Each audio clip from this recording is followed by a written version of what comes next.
By dawn, the mud had climbed above Catherine O'Brien's ankles, and she could no longer feel where skin ended and cold began.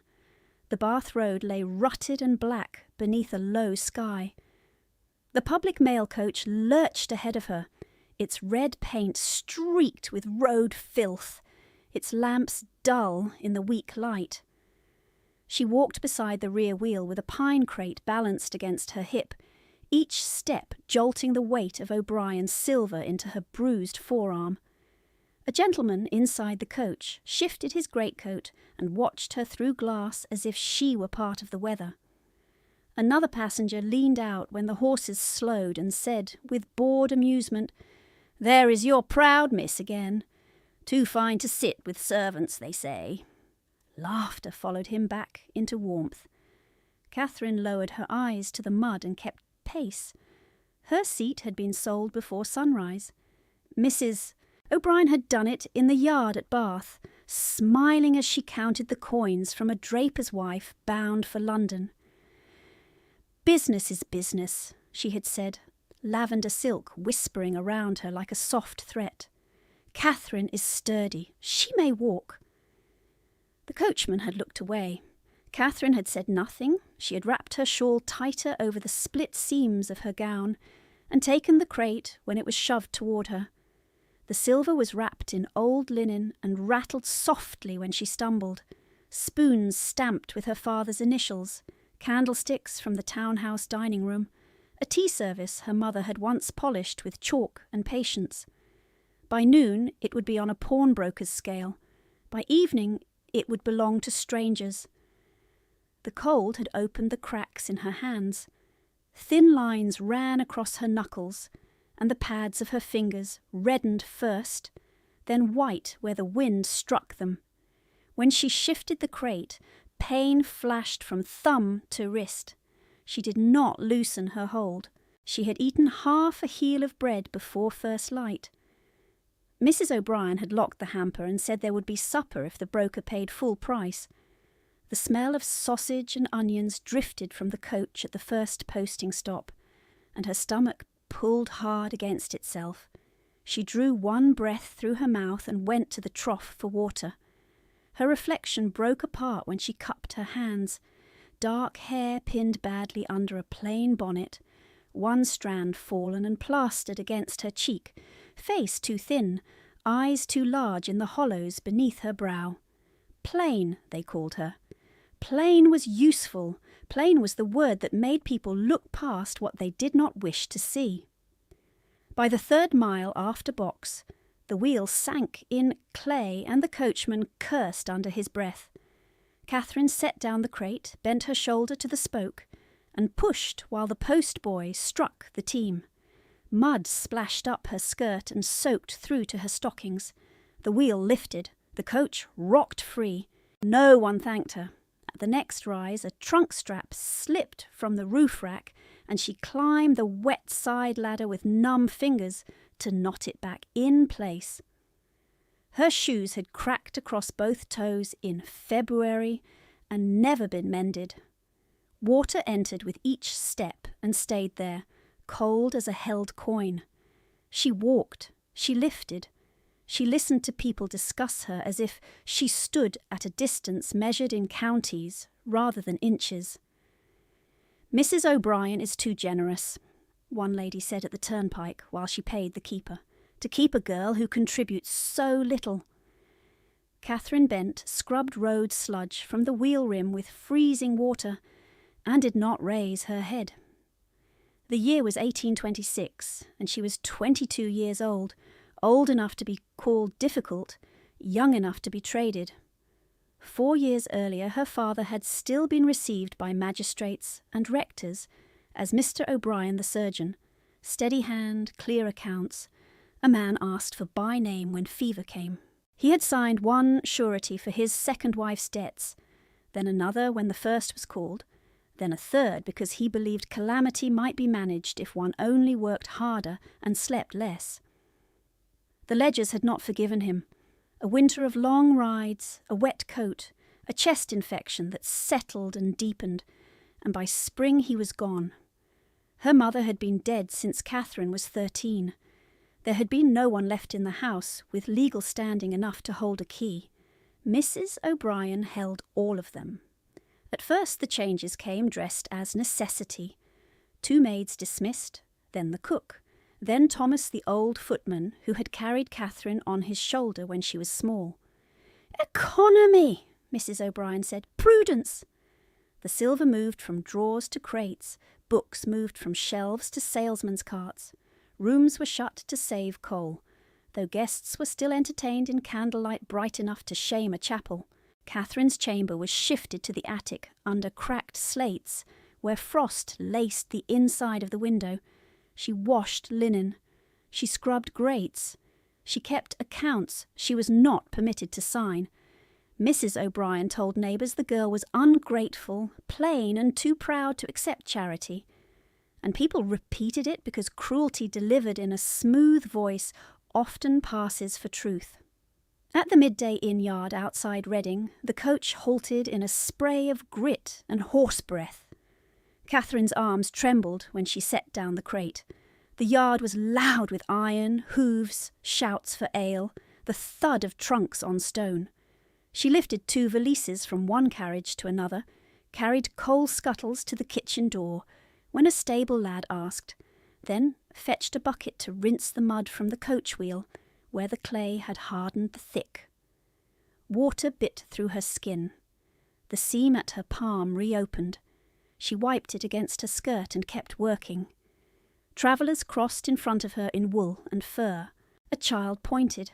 His nurse pulled him away from the puddle as if poverty might stain. Mrs. O'Brien descended from the coach with care, one gloved hand on the step, the other gathering lavender silk clear of splashes. The scent reached Catherine before the words did. She stood in the centre of the yard where everyone could hear and adjusted the jet beads at her throat. "Do not bring those parcels inside yet," she called to Catherine, who was already lifting them. "Not until Mr. Pike has examined the silver." She turned to a merchant from Bristol and smiled, as if sharing household wit. "The girl will eat when I know what he means to pay. Motivation is an excellent tutor." The merchant gave a polite laugh. The ostler looked at his boots. Catherine held the crate against her chest and felt, through wood and linen, the cold shape of spoons that had once lain on her mother's table beside spring narcissus and folded letters. She was called proud most often when she was silent. Pride in their mouths meant she did not beg prettily. It meant she did not weep where they could enjoy it. Once, in the drawing-room, Mrs. O'Brien had held up Catherine's only wool cloak before guests and asked whether grey suited penitence.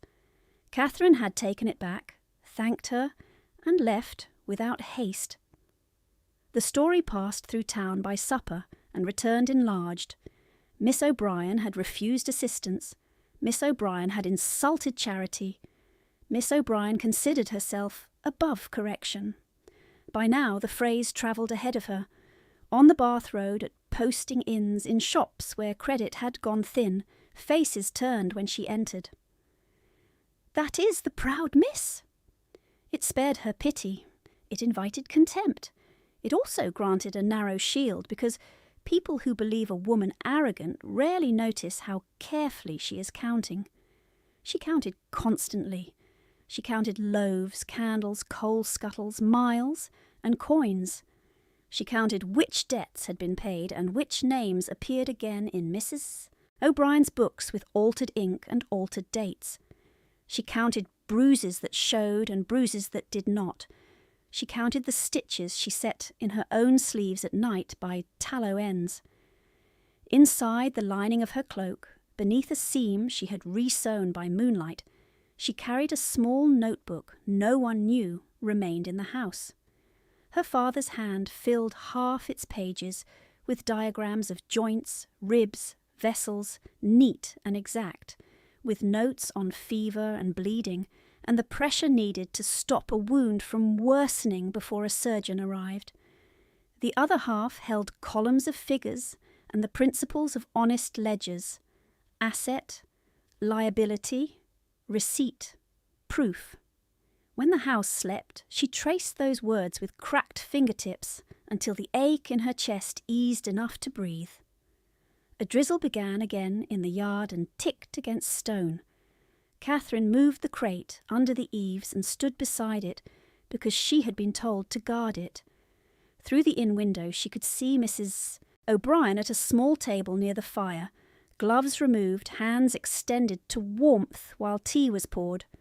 Her stepsisters sat on either side in blue and rose ribbons, laughing behind gloved fingers whenever someone glanced toward the wet figure outside. No one invited her in. A porter passed and set a basket of fresh rolls on the sill. Butter shone on top beneath linen. The smell reached her and went through her like a sharp blade.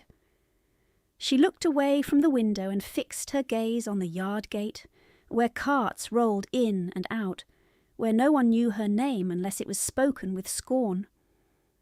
When at last Mr. Pike's apprentice arrived from the London road with scales wrapped in cloth, Mrs. O'Brien beckoned Catherine inside but did not offer a chair.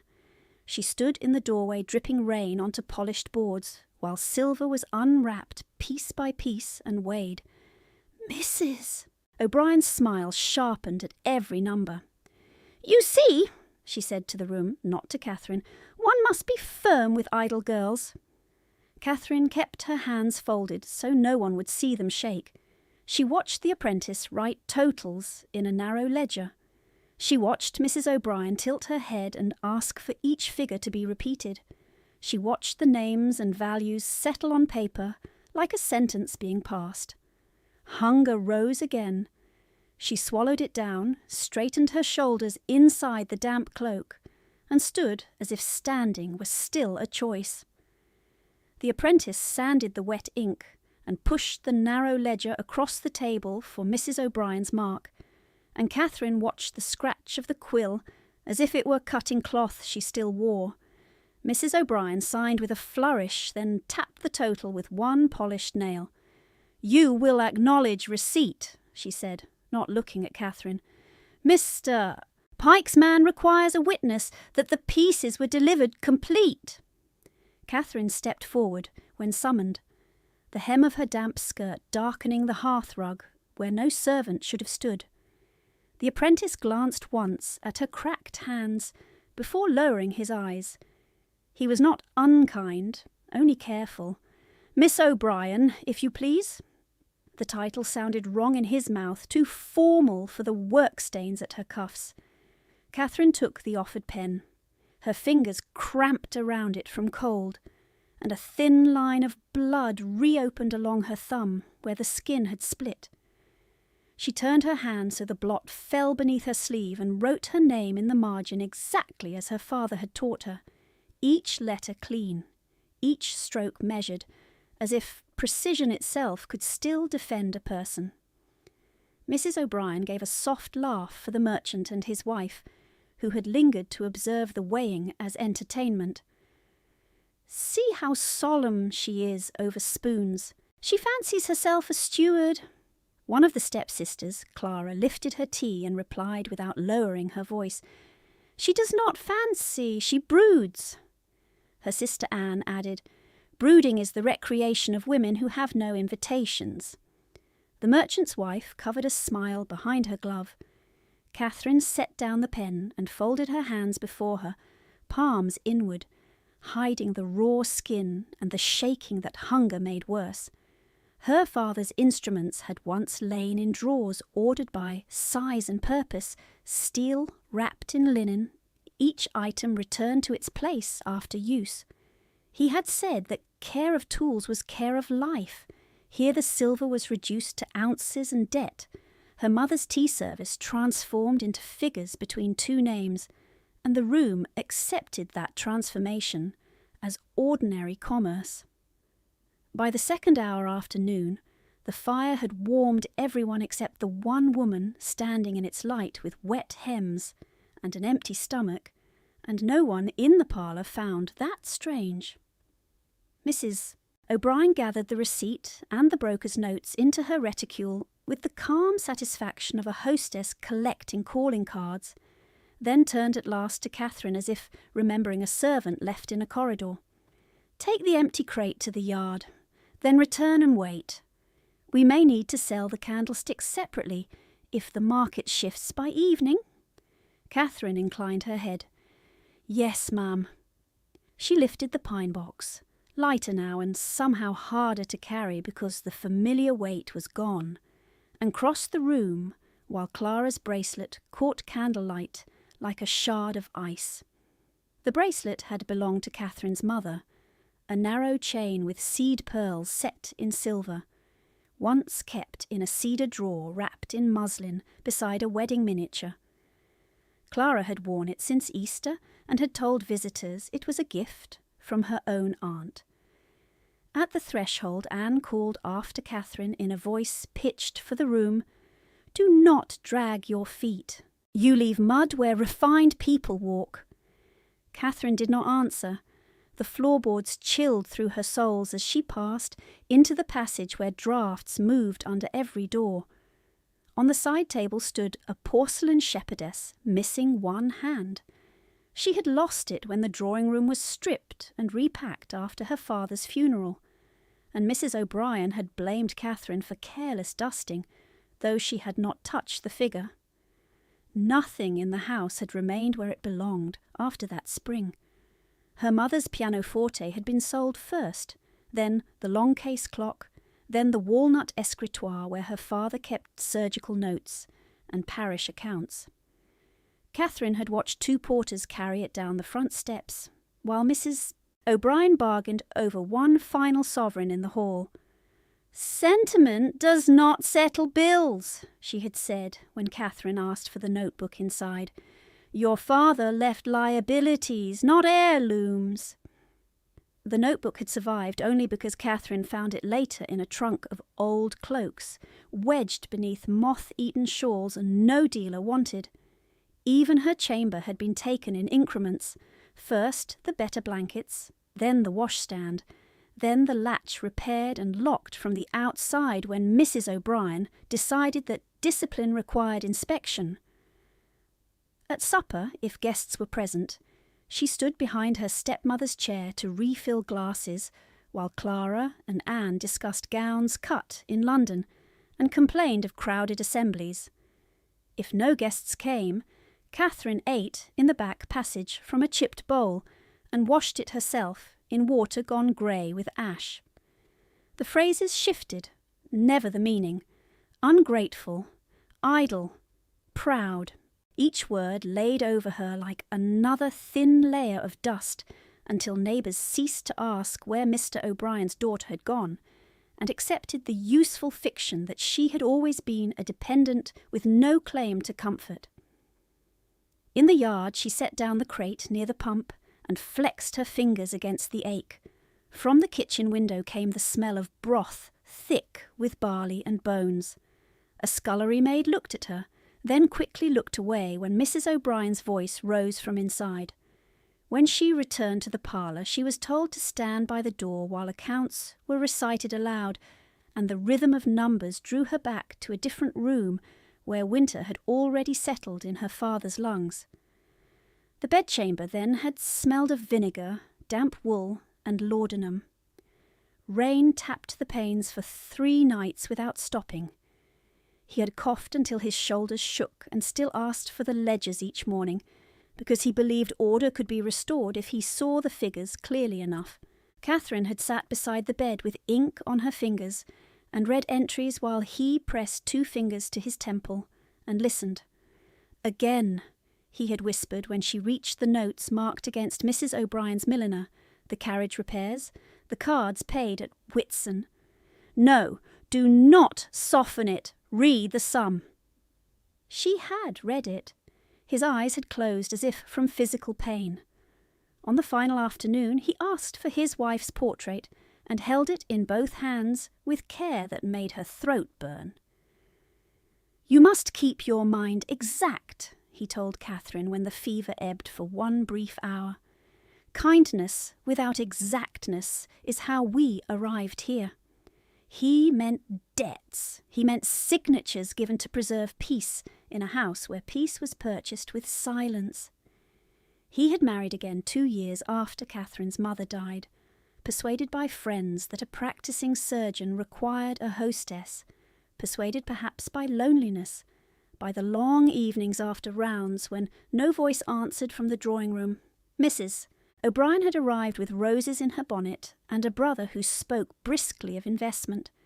Within a year there were new furnishings and new acquaintances, and accounts that widened like cracks in frost. Credit extended itself to her smile and tightened around his name. At the funeral, with black crape still pinned to her sleeve, she accepted condolences in the front parlour and discussed payment schedules in the same breath. Catherine remembered standing at the stair-turn, hearing a creditor ask in a low voice whether the sureties would be honoured. Mrs. O'Brien had replied, "Naturally, I have charge now," with such confidence that even the rector nodded, as if authority had passed by sacrament. It had passed by law. A daughter inherited mourning and small keepsakes if permitted. A widow with signatures inherited everything else. Within a fortnight, Thomas the footman was dismissed for insubordination after he questioned missing coal deliveries. The cook followed. So did the laundress, who had known Catherine since infancy. Letters arrived from men whose names Catherine recognised from the ledgers, and each was answered by Mrs. O'Brien in phrases of injured dignity and temporary inconvenience. Bills reappeared under altered dates. Receipts vanished. When Catherine objected, softly and then less softly, she was told that feminine agitation resembled hysteria, and that no gentleman would credit accusations made by a dependent who could not provide a dowry. "Learn gratitude," Mrs. O'Brien had said once, closing the account book with both hands. "I might have sent you out to service." She had already done worse. She had kept Catherine in the house that should have been hers and trained every eye in town to see servitude as correction rather than theft. The apprentice was dismissed, the merchant departed, and the parlour thinned until only family remained, though the word felt like a misapplied title. Mrs. O'Brien counted the broker's notes once, twice, then held them to the light as if honesty were an insult she expected. "You will carry this pouch," she said, tossing a small leather bag toward Catherine without warning. It struck her forearm and dropped. Catherine bent, picked it up, and felt coin edges through worn leather. "If anything is missing at Hounslow, it will come from your supper for a fortnight." Clara rose and smoothed her skirts. "If anything is missing, she will claim a principal was offended." Anne laughed. "She has principles enough for 10 women and usefulness for none." Mrs. O'Brien stood, lavender silk whispering as she adjusted her cuffs. "Do not address your sisters unless spoken to. Pride feeds no one." Catherine kept her gaze lowered, because if she looked directly at the 3 faces before her, she might answer with the sharpness she rationed like medicine. Her stomach knotted so hard she had to breathe through her nose to steady herself. In the hall clock niche, where the long case had once stood, a draught moved dust in pale curls. She remembered winding that clock on Sundays while her father read after dinner, remembered the sound of his chair scraping back when he rose to answer a late knock from a labourer with a crushed hand, remembered how he washed before sleep no matter the hour, sleeves rolled, water red-brown from road and work. He had been tired often, never cruel. The distinction felt like a relic from another nation. Mrs. O'Brien swept past her toward the front room, her daughters trailing in rose and blue, and called over her shoulder, "We depart within 20 minutes. See that the coachman has the route and that no one tampers with the luggage. If you are hungry, drink water." Catherine turned to obey and paused only when the kitchen door opened a finger's width and the scullery maid from earlier slipped out with a heel of bread hidden in her apron. The girl kept her eyes on the floor and held it out without speaking. Catherine took it, breaking the crust in half at once, and pressing one piece back into the girl's hand. "Thank you, Elsie." The maid shook her head as if gratitude itself were dangerous and vanished inside. Catherine ate, standing in the passage, each bite slow, dry, precious, while rain thickened against the panes and carriage wheels hissed in the yard. Then she wiped her fingers on her cloak, checked that the seam over her hidden notebook remained intact, lifted the coin pouch and the route sheet, and went out to the coach where the mud waited exactly as she had left it. Catherine passed the route sheet to the coachman with hands that still smelled of wet leather and cheap ink, then climbed onto the rear step because there was no place for her inside. Rain tracked down the back of her neck beneath her bonnet ribbon.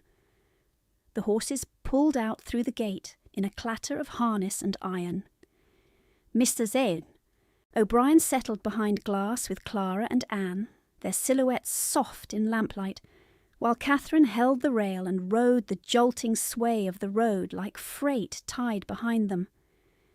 The coin pouch sat hidden under her cloak against her ribs. She felt each edge as the coach lurched through ruts.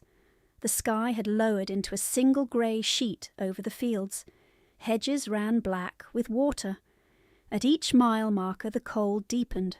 She told herself to count breaths between shivers and keep her knees bent when the wheels struck stone. By the time they passed the turn toward Maidenhead, evening had begun to pool in the hollows. The crossing came into view as a smear of pale water over dark road, flood runoff spilling across the dip where the ford met the coaching track. The coachman swore and rained down. A cart waited on the far side, oxen stamping and tossing their heads. Catherine dropped from the step into shin-deep runoff to guide the near wheel clear of a sunken rut. Mud sucked at her shoes. Water pushed hard against her calves. She gripped the spoke and shouted to the postboy to hold the left trace higher. Then a new sound split the rain, sharp and wrong, wood cracking at speed, metal striking stone. She turned. A black curricle had come fast from the London side, one horse panicking as its wheels struck hidden rock under the flood. The axle snapped. The carriage pitched. One body flew clear. Another collapsed against the splintered rail. A child struck the roadway and did not move. Everything after that happened in fragments, each one hard-edged and bright. A tall rider came out of the rain at a gallop, reined in so violently his mount slid, then dismounted in one clean motion before the animal had settled. His greatcoat was open, blood darkened his sleeve from elbow to cuff. His jaw was set like carved stone. His voice cut across shouts and water. "Stand back!" Men obeyed at once. A groom stumbled backward. The cart driver crossed himself. Catherine did not move back. The boy lay on his side in the run of brown water, face wax pale, lashes dark against skin, lips touched blue. She was already kneeling. Cold soaked her skirt to the thigh. She rolled him gently, cleared mud from his mouth with 2 fingers, tilted his chin, listened. No breath. The rider dropped to one knee opposite her, one gloved hand hovering above the child's shoulder without touching. Up close she saw his eyes, grey as winter river water, fixed on the boy with a stillness that was not calm, but terror held rigid. "He is not breathing," she said. "Move. He will drown in this water if we argue." She pressed her ear to the child's chest. Nothing. She set the heel of her hand where her father's notebook had taught her, counted, pressed, breathed for him. Again, rain running into her eyes. Around them, people shouted for ropes, for planks, for the surgeon at the next posting in. The rider swore under his breath once, low and rough, then stripped off his gloves and steadied the boy's head exactly where she indicated. His injured arm trembled when he bore weight. She ignored it and kept count aloud to force rhythm into the chaos. "Again! Hold him there! Do not let his neck bend!" She pressed and breathed until her own lungs burned.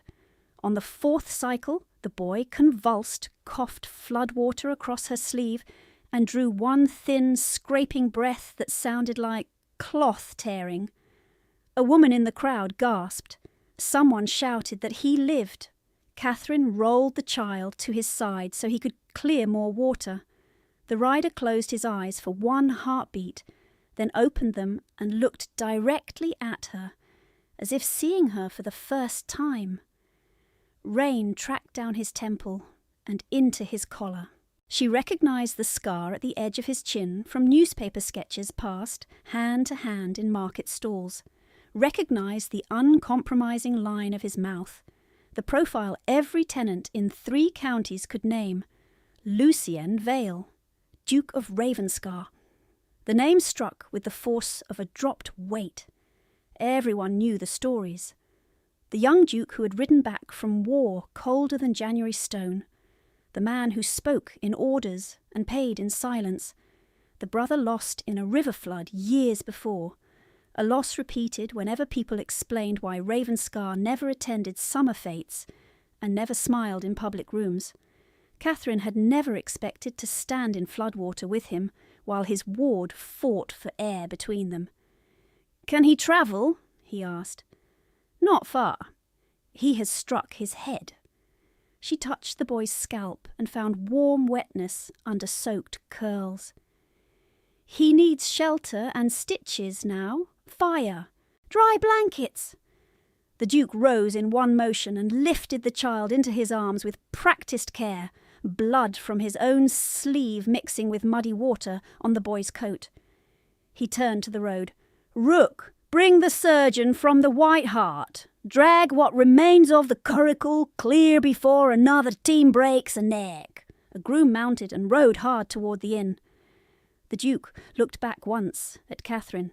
"You, with me." She stood slowly, knees protesting, and only then felt how violently her hands shook.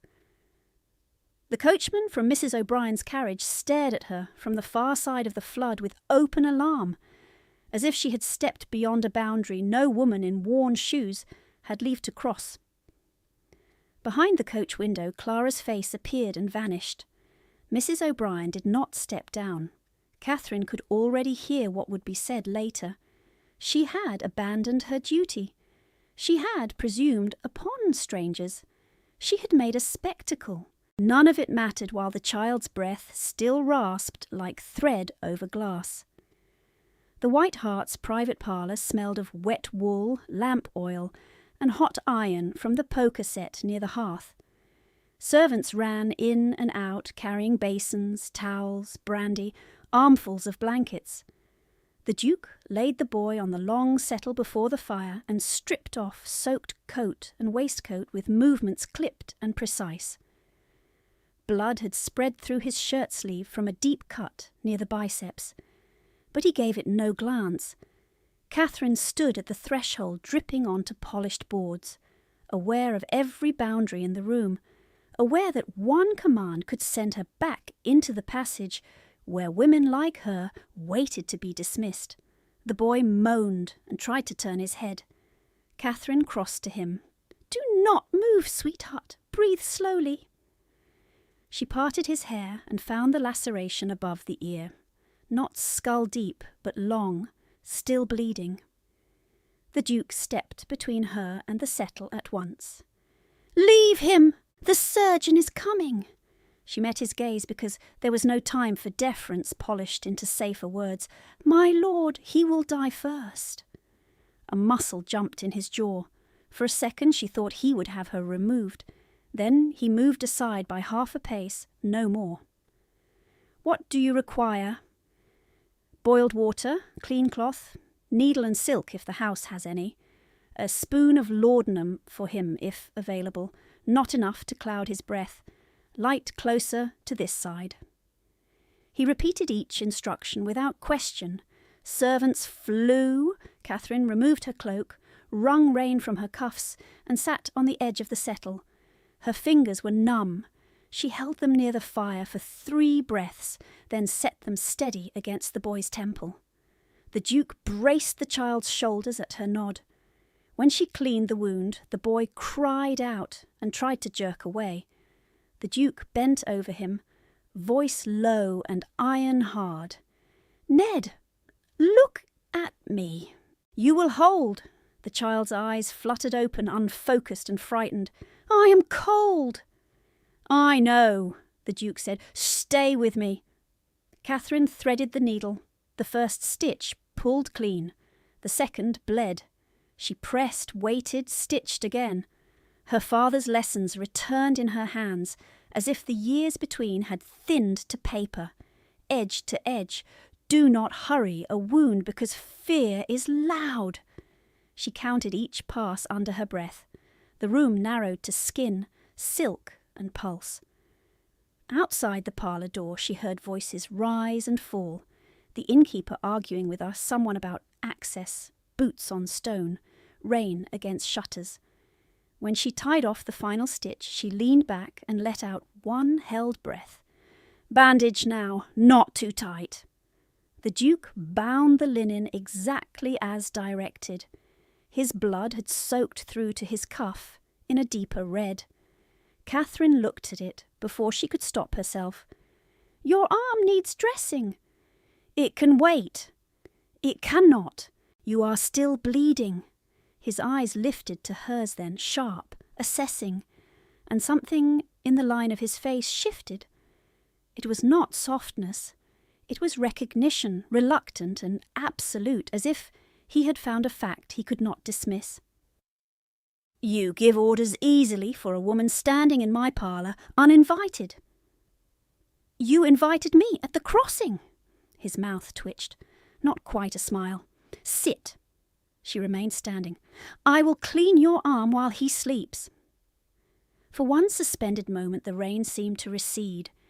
He watched her with a stillness that made the room feel smaller. Then he removed his torn sleeve himself, exposing the cut. Long, shallow, ragged from wood splinter, blood oozing but controllable. Catherine washed it with water gone pink in the basin, picked out grit, wrapped it with fresh linen. He did not flinch once. Near enough now she could see fatigue scored into the skin beneath his eyes, and the old white line of a healed scar crossing his knuckles. Power sat on him like armour worn too long. It did not hide the strain in his hands. The surgeon arrived at last, blustering apologies, spectacles fogged, case rattling. He examined the boy, checked Catherine's stitches, and gave a short nod that carried more surprise than praise. "Clean work. Who performed it?" The Duke answered before she could. "Miss Catherine O'Brien." The surgeon glanced at her wet hem, her chapped hands, her plain bonnet hanging from one ribbon where she had dropped it by the chair. Confusion flickered over his face. "Indeed." A knock struck the parlour door. The innkeeper entered, bowing too low. "Your Grace, there is a lady outside insisting upon seeing Miss O'Brien at once. She says the girl belongs to her party and has overstepped every decent limit." Lavender reached the room before the words had finished. Catherine's stomach tightened. Wet cloth chilled on her skin, as if the crossing water had followed her indoors. She looked toward the door and saw in the polished brass reflection Mrs. O'Brien's silhouette gathering itself for an audience. The Duke did not look away from Catherine when he spoke. "No one enters until I permit it." The innkeeper bowed and backed out. The latch clicked. Silence held for less than a breath before Mrs. O'Brien's voice struck the corridor like a cane on iron. "Catherine, come out this instant!" Ned flinched at the sound. His lashes trembled.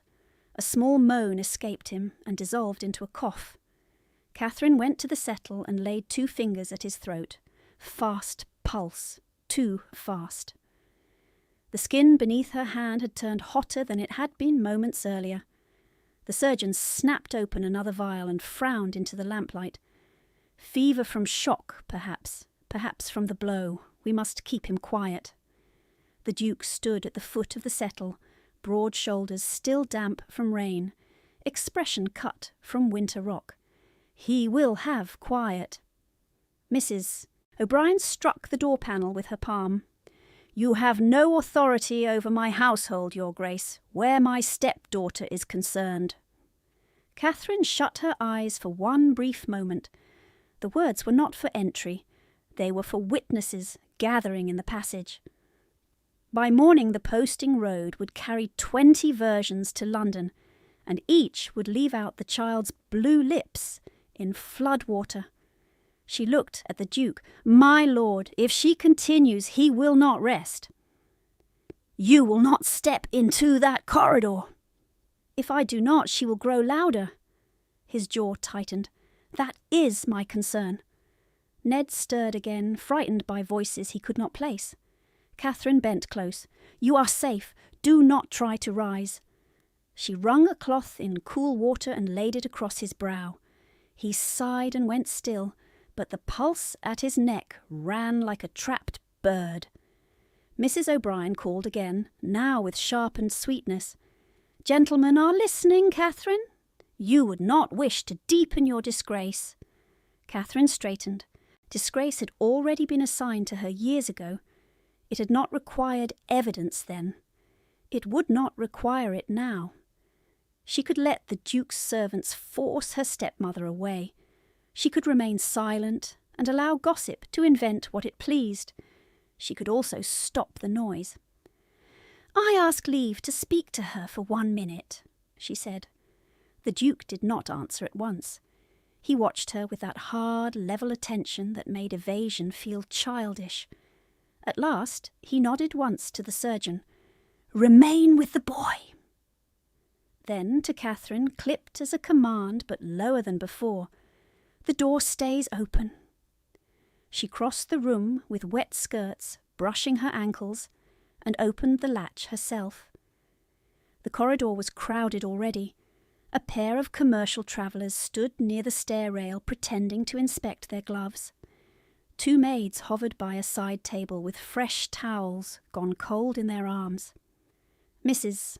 O'Brien stood in the centre of them all in lavender silk that had not collected a single rain mark, one hand pressed to her breast as if she were the injured party in a sermon. "There she is," Mrs. O'Brien announced. "Observe, gentlemen, how gratitude rewards care." Catherine stepped into the passage and closed the door until only a narrow gap remained. Enough air for the room, enough space for the Duke to hear every word if he chose. "Lower your voice, ma'am. A child is ill." Mrs. O'Brien's smile did not move her eyes. "You will return to the coach now. You have made yourself conspicuous enough for one evening." "I will return when he is stable." A soft murmur ran along the corridor wall. Mrs. O'Brien leaned closer, lavender and rose water pressing over the smell of wet wool. "Do not test me before strangers. You belong to my household." Catherine kept her hands folded to hide their trembling. "I belong to no one. I owe you service for board and debt." "I do not owe you a child's life." Mrs. O'Brien's fingers closed around Catherine's wrist, nails finding the bruise left 2 nights earlier when a tray had fallen in the scullery. "You will speak carefully." Pain flashed up Catherine's arm. She did not pull free. "Then hear me clearly. His Grace behaved with perfect honour at the crossing and in this room. If anyone asks, that is what I shall say." The grip tightened. "No one asked you for testimony." "You came to collect one." For a beat, Mrs. O'Brien's composure slipped. Catherine saw it plain. Calculation, then anger, then a quick repair. "You are feverish with vanity. A duke gives one glance and you imagine consequence." From the doorway behind Catherine, the Duke's voice entered the corridor like a drawn blade. "Release her." Mrs. O'Brien dropped Catherine's wrist at once, and turned with a half curtsy she had not offered in the yard at Reading. "Your Grace, I came only to preserve propriety." "The girl is prone to dramatics." The Duke did not step fully into the passage. He did not need to. "The boy sleeps. If you wake him again, you will be removed from this inn." A flush climbed Mrs. O'Brien's throat above her pearls. "You threaten a lady in public. I give notice." He closed the door with deliberate care, ending the audience. Catherine stood motionless until the latch settled. The travellers suddenly found urgent reasons to descend the stair. The maids vanished toward the kitchen. Mrs. O'Brien gathered silk and dignity around herself and hissed so low only Catherine could hear, "You will answer for this when we reach home." Catherine inclined her head, because open defiance would feed exactly the story her stepmother desired. "Yes, ma'am." By full dark, the rain had softened to a thin, relentless mist that silvered the inn windows. Inside the parlour, firelight moved across Ned's face in uneven bands. The fever held. The surgeon had bled no one and prescribed no heroic folly, for which Catherine thanked every lesson her father had given her. Cool cloths, small sips, watch the pupils, keep him from thrashing, keep him warm without smothering heat. She worked by method and measure, not hope. The Duke remained in the room, rarely speaking. Once he sent for broth. Once he sent for clean shirts for Ned from his damaged carriage trunks.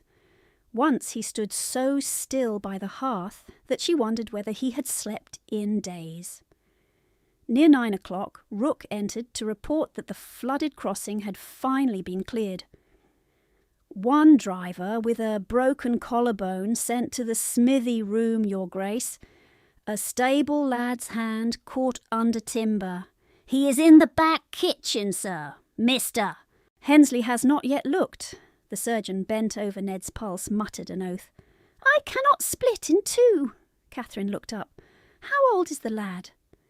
"Perhaps 14, Rook said, crying but trying not to." The surgeon spread helpless palms.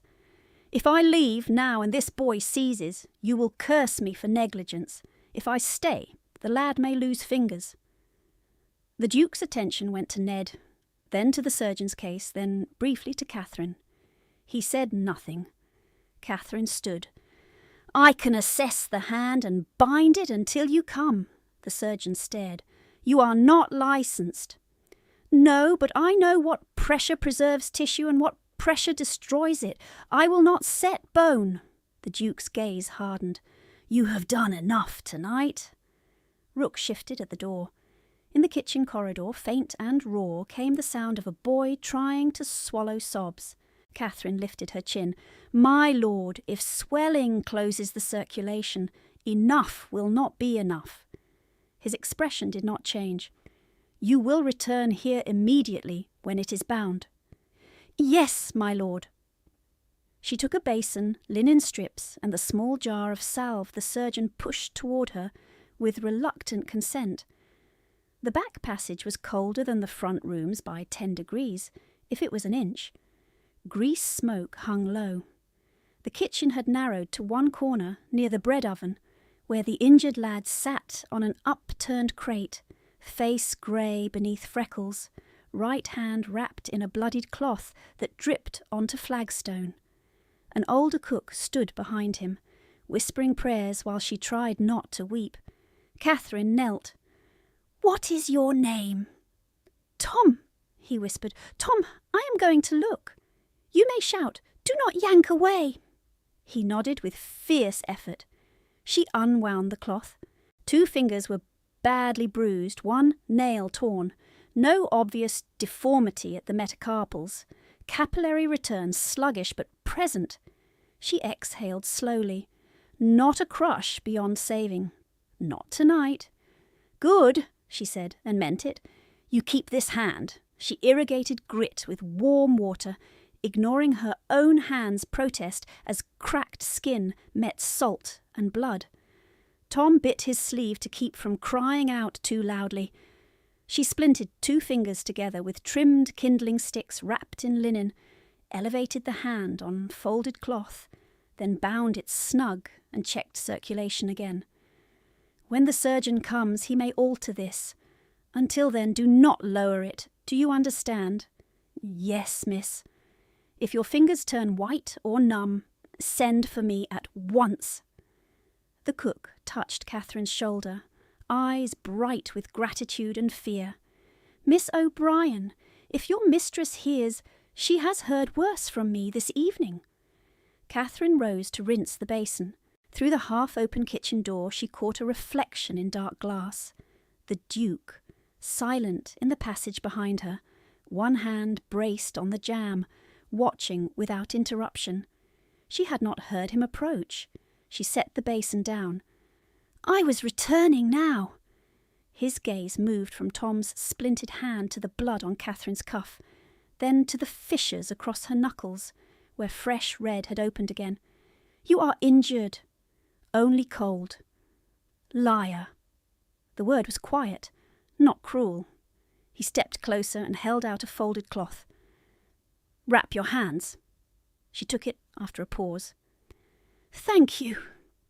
Tom tried to rise from the crate in awkward respect. The Duke stopped him with 2 fingers at his shoulder. Stay seated. You did well to hold still. The boy's mouth trembled into something like pride. Yes, Your Grace. The Duke looked once more at Catherine. Back to Ned. She returned with him through the corridor where servants lowered their eyes and made space without comment. In the parlour, Ned had begun to mutter in his fever, words broken and child small. Do not let him go in. Theo, do not. His breath caught. His hands clutched at the blanket. Catherine sat and took one hand between both of hers, ignoring the sting where her skin had split anew. Ned, you are at the White Hart. Listen to my voice. His lashes fluttered. Is he angry? No. Will he leave? She glanced up. The Duke stood on the other side of the settle, face unreadable, but his hand had tightened on the carved wood until the knuckles blanched. He is here, Catherine said. He has not moved. Ned settled by degrees.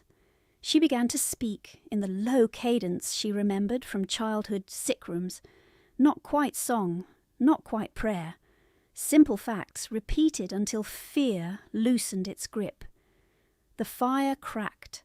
Rain ticked the panes. The surgeon dozed upright for 10 minutes, woke with a start, and pretended he had not slept. At 11, the fever broke enough for perspiration to bead along Ned's hairline. Catherine changed the linens beneath his neck. The Duke handed her each cloth before she asked. Once their fingers touched over the basin rim, and she felt how cold his skin remained despite the hearth. After midnight, the inn quieted. Wheels no longer arrived in the yard. Voices thinned to occasional footsteps overhead, and the soft clink of bottles from the public room below. Catherine wrote pulse and breathing intervals on a scrap from the surgeon's case, in the same precise hand she used for ledgers. When she bent to note the time by the mantel clock, she caught the Duke watching the page. "You keep records like a clerk," he said, "like a surgeon's daughter." He absorbed that. "Mr. O'Brien taught you?" "Yes." A pause stretched, filled only by Ned's steadier breathing. "You refused me yesterday," the Duke said at last. It landed between them with no ornament, no accusation softened for courtesy. Catherine kept her eyes on the sleeping child. "Yes, my lord." "Yet you remain here." "I remain for him." His answer came after several heartbeats. "I know." The words settled in her chest with unsettling weight because they held no demand. She adjusted Ned's blanket and asked, without looking up, "Will you sit? You are favouring your arm." "I am standing." "Then at least drink this before it cools." She offered the untouched broth cup. He accepted it, almost absently, and drank as if only then recalling he had a body that required fuel. Near 1 in the morning, Rook returned with quiet news that Mrs. O'Brien had retired in outrage and sent instructions that her coach would depart at first light with or without her stepdaughter. Catherine listened without expression. Consequences could wait until dawn. The Duke dismissed Rook and turned to her. "You will not return on that coach." "My lord, I cannot decide that tonight." "You can. Decide." She met his gaze then, grey eyes holding hers with the same fierce stillness he had worn at the flooded crossing. It was command. It was also fear stripped to discipline, the fear of one more life lost while he stood too far away.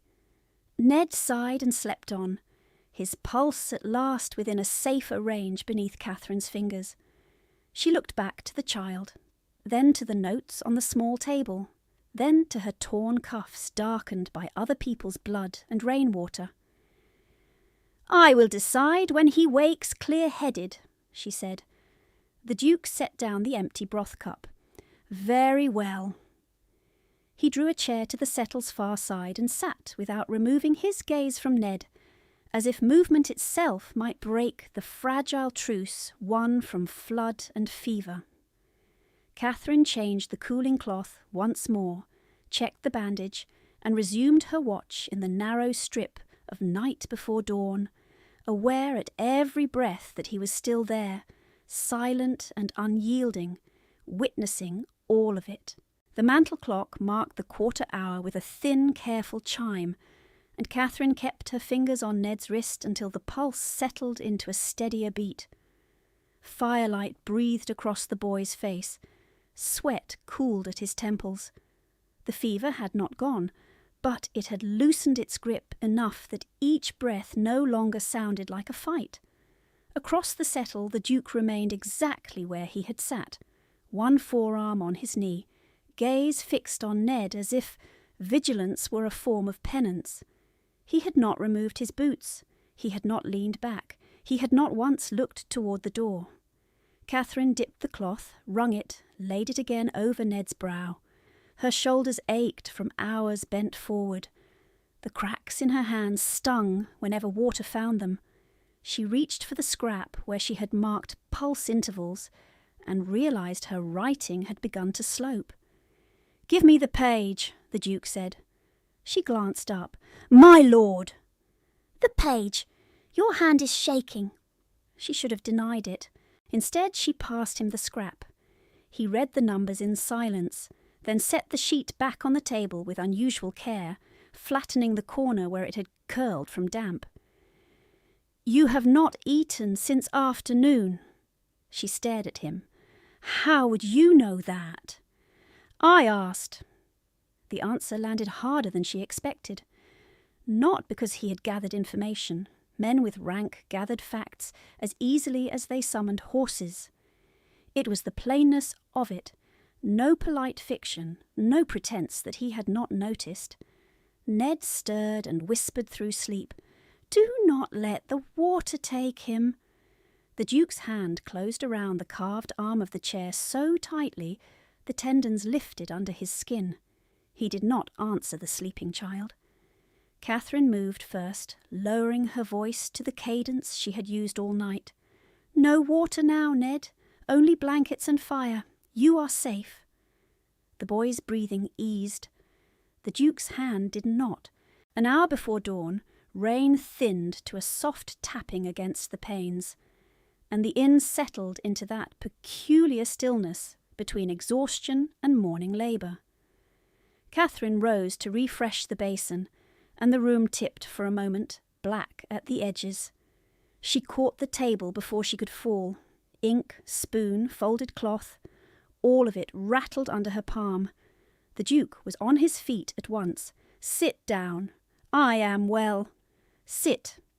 It came sharp enough to halt her where she stood. She lowered herself to the chair because disobedience, in that instant, would have been vanity. Her knees had begun to tremble visibly. He poured water from the pitcher, held the cup out, and waited until she took it. "I can pour for myself," she said. "You can also collapse in my ward's sick room," he replied. "Drink." She drank. The water tasted of tin and ash. He watched until the cup was empty, then passed her half a roll wrapped in linen from the tray she had ignored for hours. No, his expression did not shift. That was not a request. She held his gaze too tired for caution. "You are accustomed to obedience, Your Grace. I am not one of your men." "No," he said quietly. "You are the woman who climbed into floodwater while gentlemen argued on dry ground. Eat." The words struck with the same force as command, but something under them had changed. It was not authority alone. It was witness. She took the bread and broke off a piece because her stomach had begun to twist at the smell. He sat only when she swallowed. By the time the eastern sky had begun to pale behind cloud, Ned woke with clear eyes for the first time. Confusion came first, then pain, then recognition when he found the Duke at his side. "Lucienne? I am here. My head hurts." "That means you still have one," the Duke said. The line was dry, almost severe, yet Ned's mouth moved in a weak attempt at a smile. Catherine checked his pupils, changed the bandage, guided a spoonful of broth between cracked lips, and watched relief move through the room in increments too small for anyone to name. The surgeon, now fully awake and better tempered by tea, pronounced the immediate danger past if rest held and fever did not return by evening. He began packing his case, muttering schedules and dosages. Rook entered with fresh coal and a message delivered in the tone of a man who had learned to carry ugliness without embellishment. "Your Grace, Mrs. O'Brien's coach is harnessed. She has sent twice for Miss O'Brien. The second message states she will depart in 10 minutes and report the girl absconded if she is withheld." Catherine set down the spoon. The old dread arrived with brutal familiarity, practical and cold. Absconded, unstable, unfit. Words that could be turned into legal inconvenience by noon if spoken to the right clerk. "I should go," she said. The Duke turned his head toward her with startling slowness. "No! My lord, whether she lies or not, she controls my lodging, my clothing, every account under that roof. If I remain here without leave, she will say I am deranged or compromised or both. She already says all three.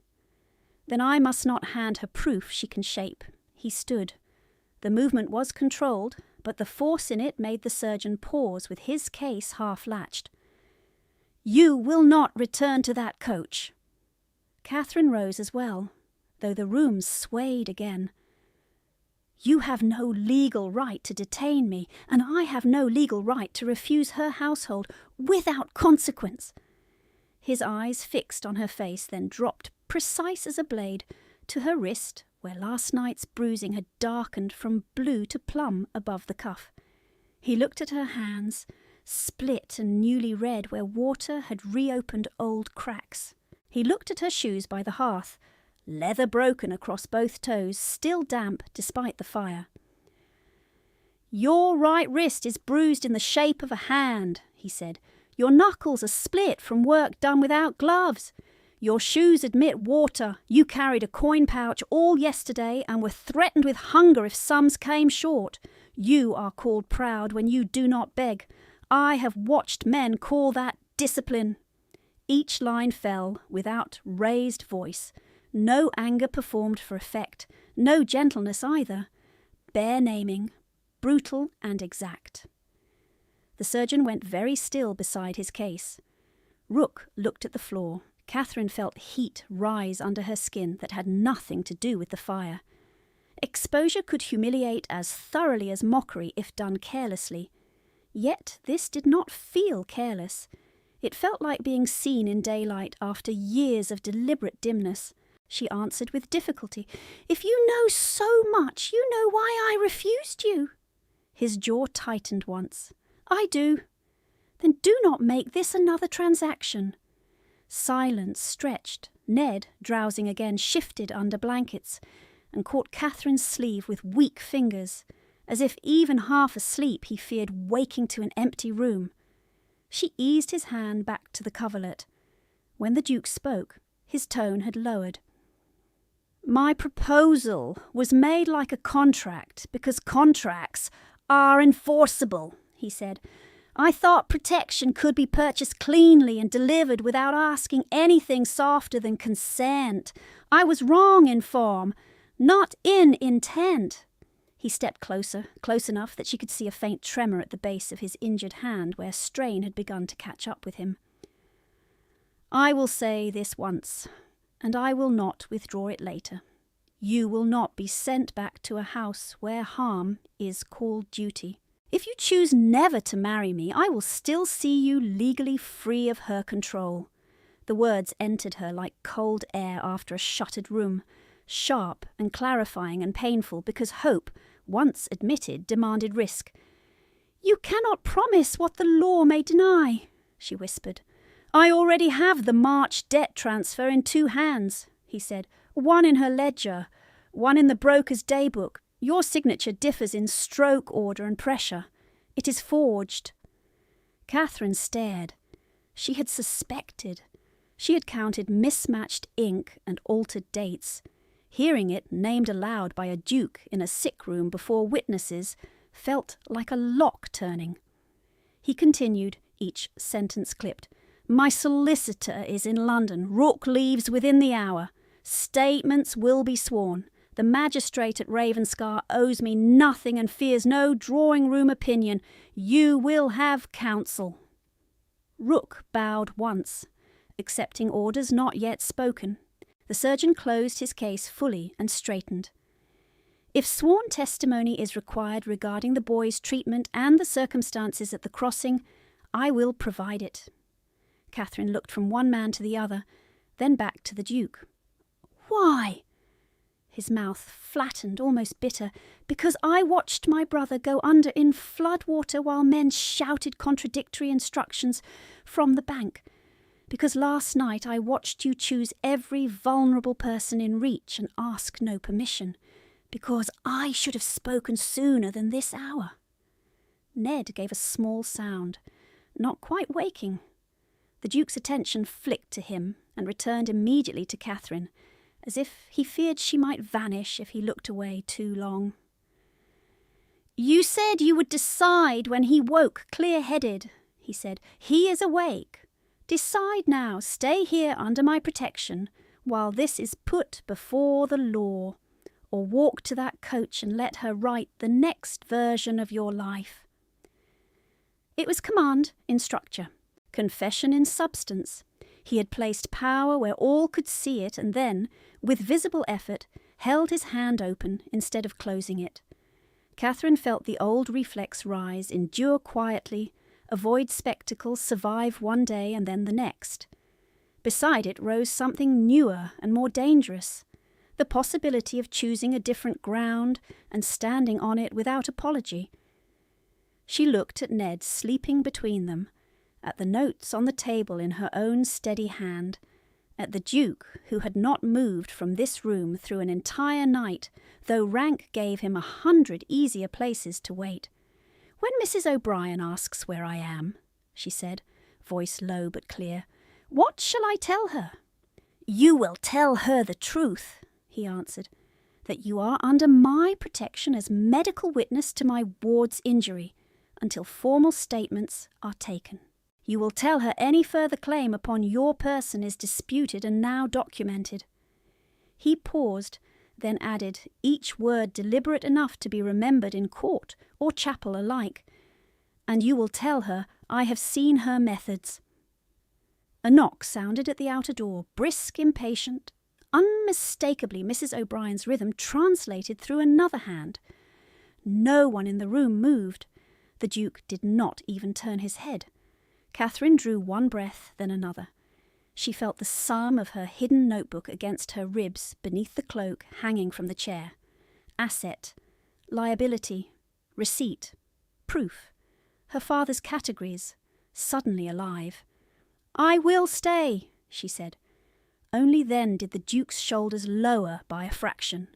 Not relief displayed, relief contained.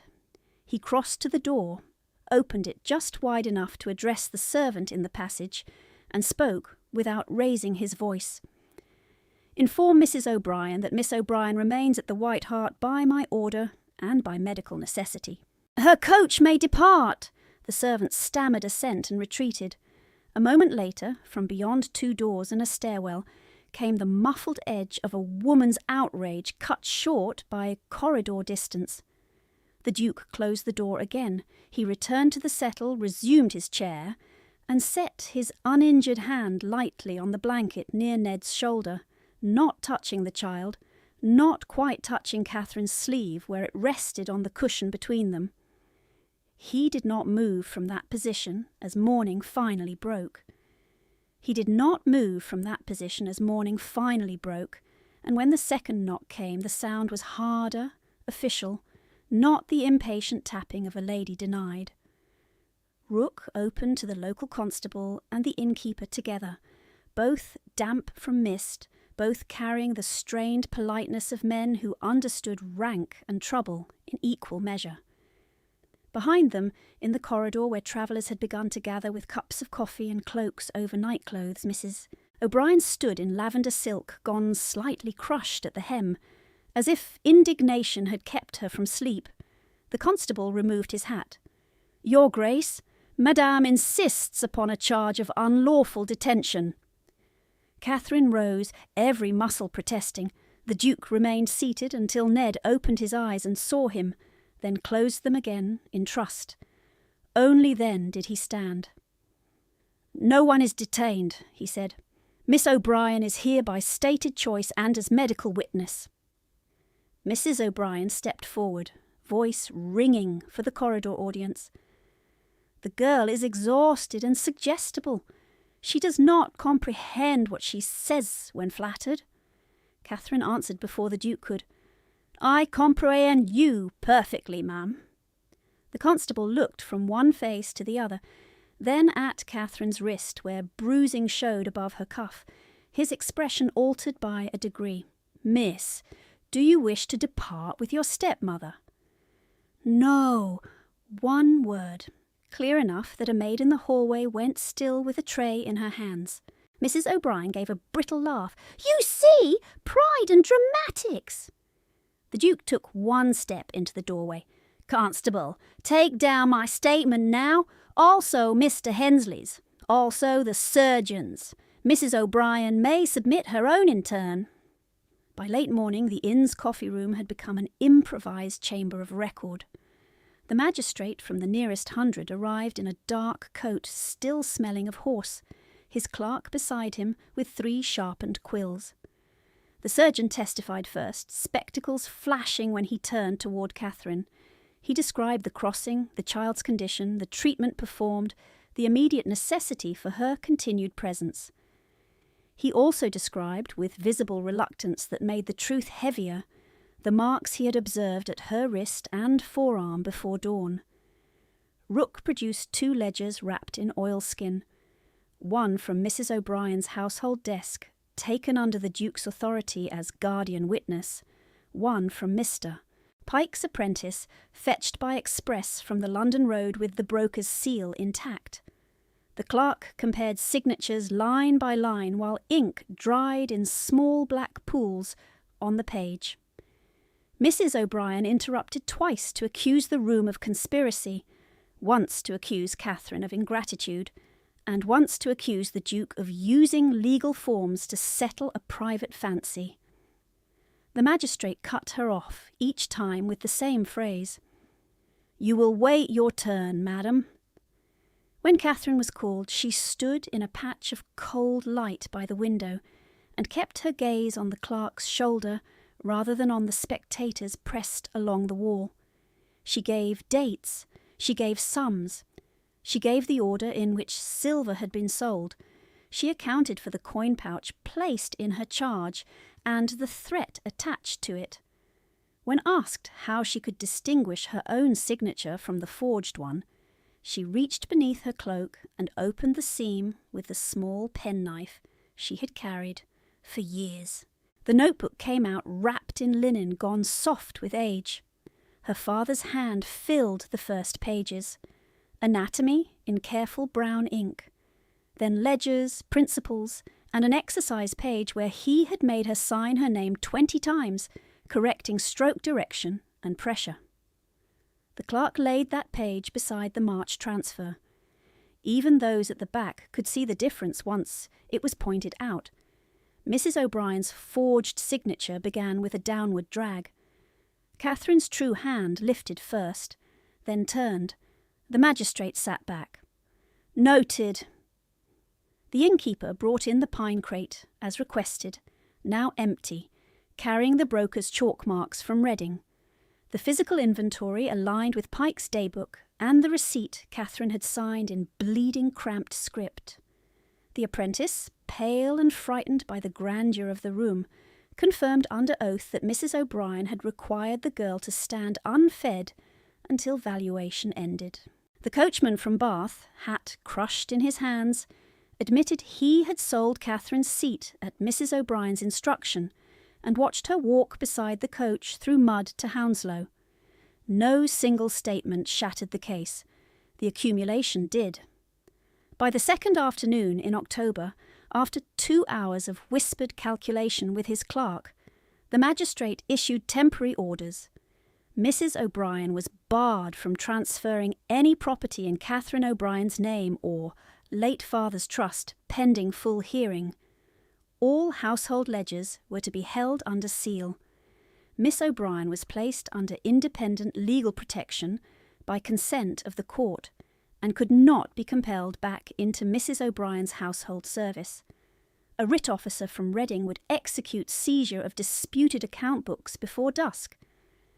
Mrs. O'Brien rose so quickly her chair overturned. "You cannot strip me on the word of servants and a hysterical girl."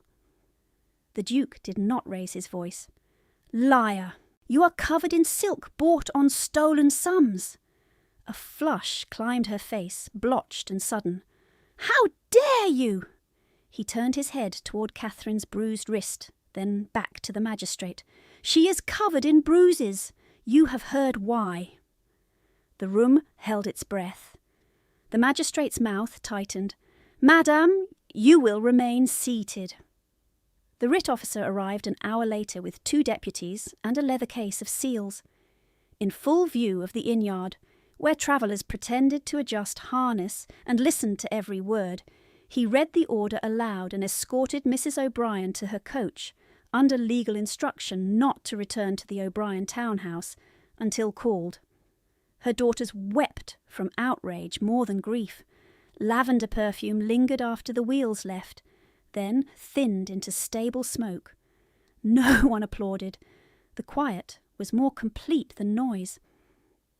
That evening Ned's fever did not return.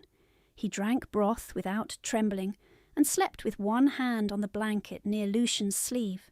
Catherine sat by the hearth with her father's notebook open on her lap, while the Duke's solicitor, Mr. Halden, arrived from London mud-splashed and grave, carrying stamped papers and a packet of correspondence. "Miss O'Brien," he said, after reading the magistrate's order, "your father's cottage at Kiln Row was transferred against settlement terms 3 years ago. The conveyance is defective. With the court's interim findings, we can reverse it." She looked up so quickly the fire blurred. "The cottage still stands?" "It does. The current tenant is month to month. We can place title in your name within days." Her throat closed on the first answer.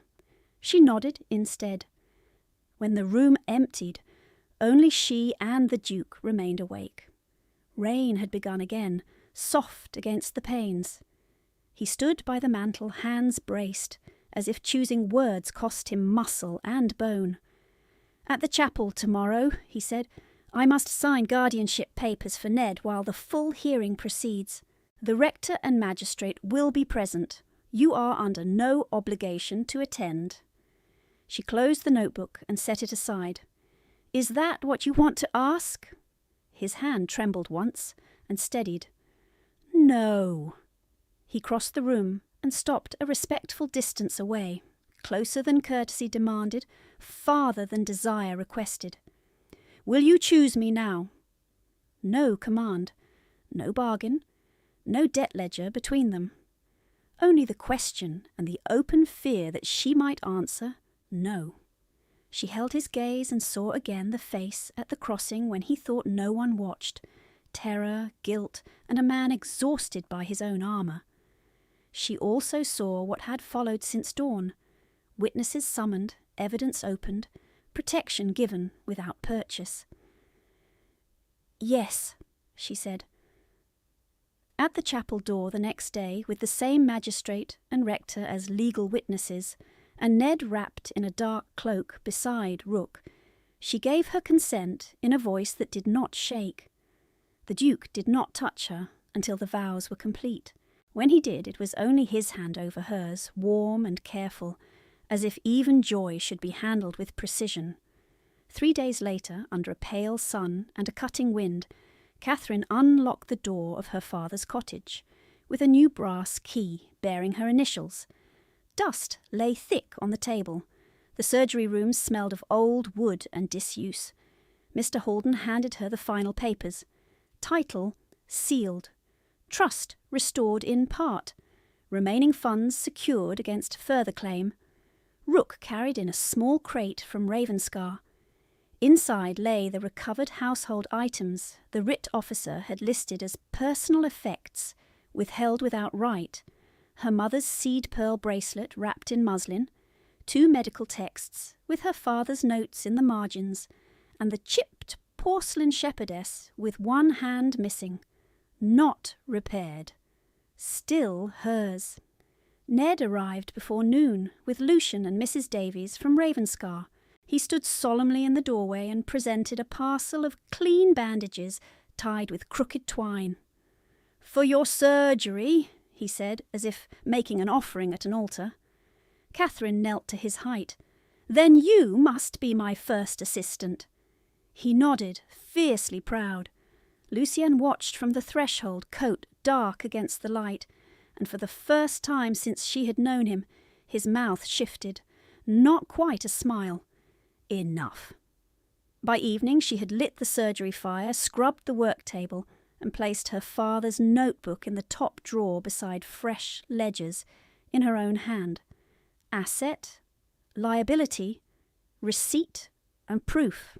Outside, villagers came one by one with small ailments and cautious questions, and no one called her proud when she refused payment from the widow with the burned wrist or accepted eggs, instead of coin from a carter whose son needed stitches.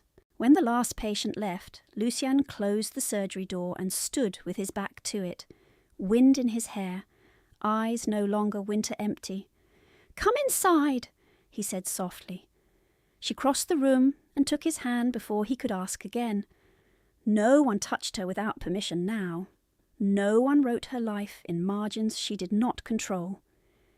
In the cottage that had been lost and returned, with firelight on the walls and clean instruments laid in order, Catherine O'Brien Vale began the work she had been denied, and the world that had once erased her learned her name in full